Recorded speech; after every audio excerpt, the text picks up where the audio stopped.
My name is Kasule.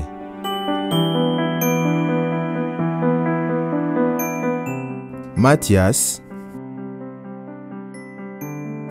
and I live with my father in this family. I'm 32 years old.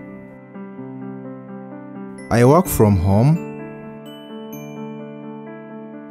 but I also have another job I do. I do carpentry work.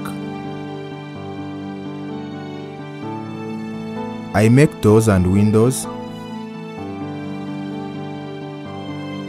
I have a wife and 9 children. My name is Moses Musenze. I'm 39 years old and I have a wife and 3 children.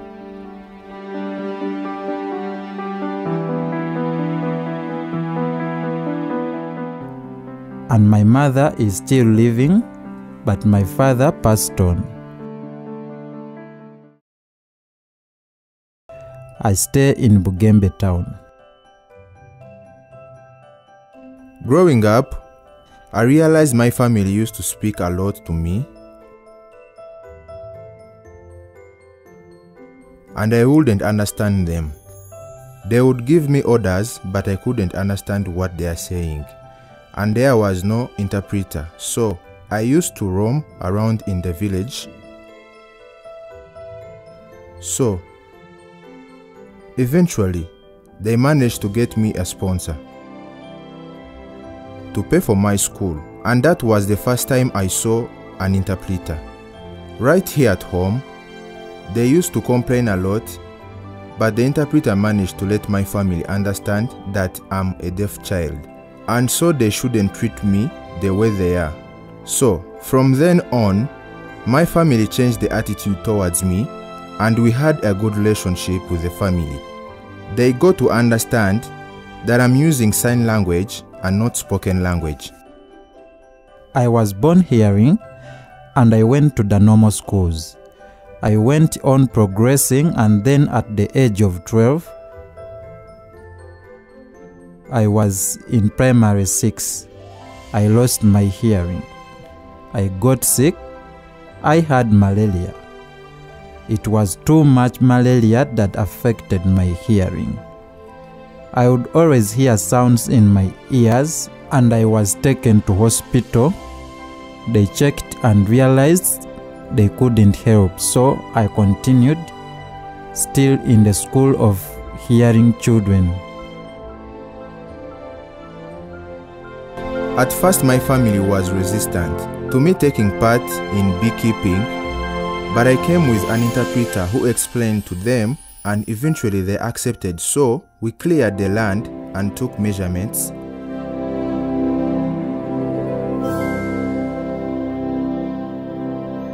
And then we started putting the stands.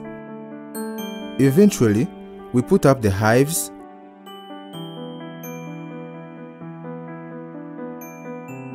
and the bees started coming in.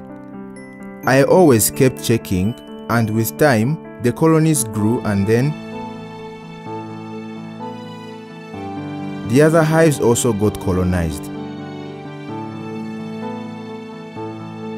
We initially didn't have a project as deaf persons in Jinja, and we didn't think of a project in beekeeping, but through the Uganda National Association of the Deaf, there was someone who was working in the Jinja office, and we also had some friends who were doing beekeeping. So they told me they wanted to establish a beekeeping project in Jinja, but told them we don't have land. So we thought maybe it would be better for us to get land first. So when we contacted Kasule's father, we had the meeting, and then we mobilized 10 deaf people. We were taken through a 3 days training in beekeeping, and then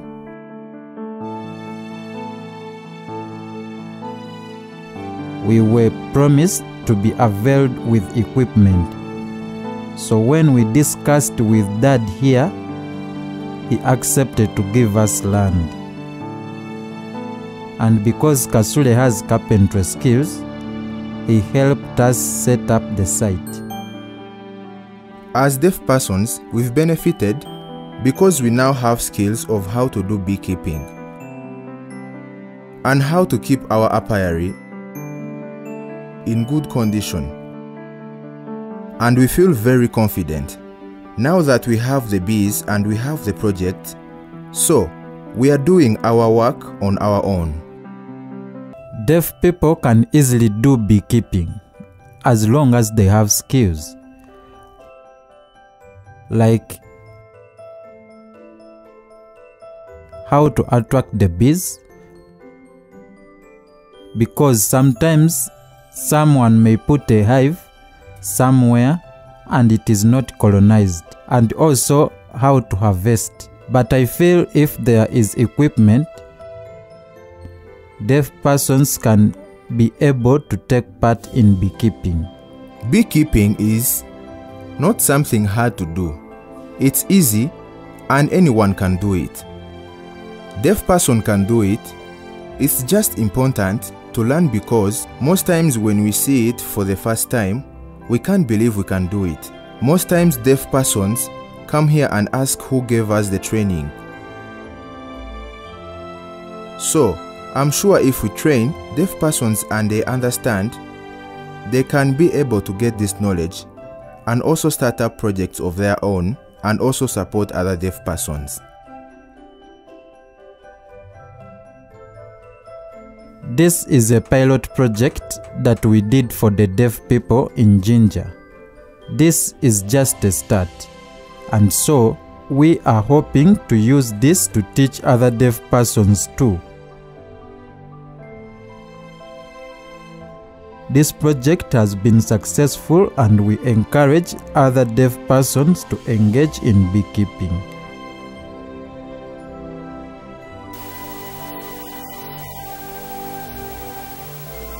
Honey is now our side income from the project.